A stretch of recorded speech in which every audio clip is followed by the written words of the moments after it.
Welcome back to Pat's Stats.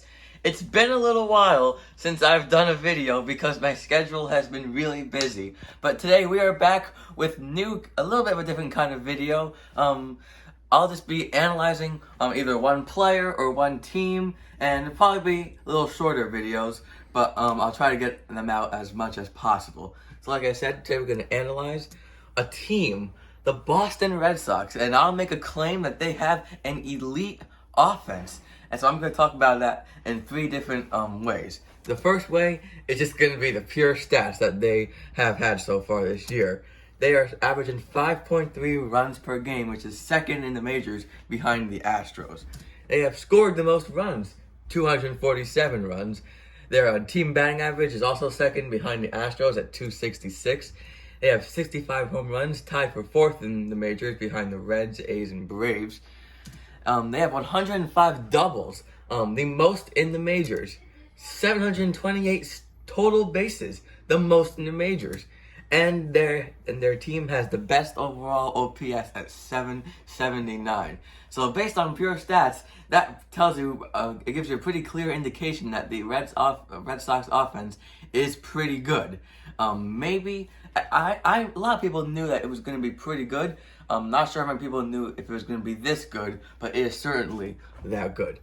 The second level we'll talk about is the core four. The Red Sox have four hitters that are basically driving their offense right now, and those hitters are Xander Bogaerts, arguably their best hitter, with 345 batting average and 10 home runs. Maybe their best hitter overall, though, is JD Martinez, who has 12 home runs and 37 RBIs. He is their designated hitter, but he also can play the outfield. Another great hitter so far is their third baseman, Rafael Devers, who has a 279 batting average, 12 home runs, and 38 RBIs.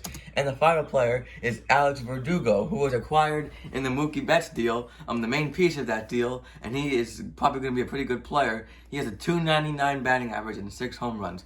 These four players have been incredible to start this year, and a huge reason why those stats I showed before are what they are. Another thing, those four players combined for the best OPS of all teams' top four hitters, which is a pretty amazing stat. So the Red Sox top four hitters in terms of OPS, combine that all, that's higher than every other team, and there's a pretty wide margin between them and the second place team, which I think is the Angels. So yes, those four hitters are pretty elite. But their other hitters are also not bad. The other hitters, they have their catcher, Christian Vasquez, who is by no means a liability. He is pretty good. He had a great year last year. So-so this year, but still a 264 batting average with 3 home runs. Same with Kiki Hernandez, a super utility player, can pretty much play everywhere. He has 5 home runs to start this year. Similar to Kiki Hernandez, they have Marwin Gonzalez, who's not really hitting right now, but he definitely provides some versatility. And the final player is Bobby Dahlbeck, who doesn't have a high batting average right now. He's a rookie, but he does have 5 home runs and has a lot of potential, definitely in that power department. So combine those hitters with all of the other 4 hitters I mentioned before, and you have a pretty good offense there. The Red Sox right now are in first place, 1 game in front of the Rays and the Yankees. And not many people had them in playoff contention, including myself.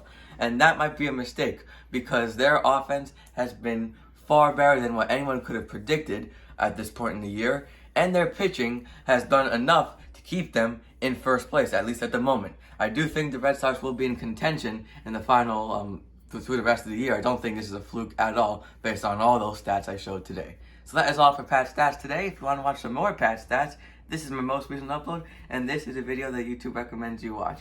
Thank you for watching, and we'll see you next time.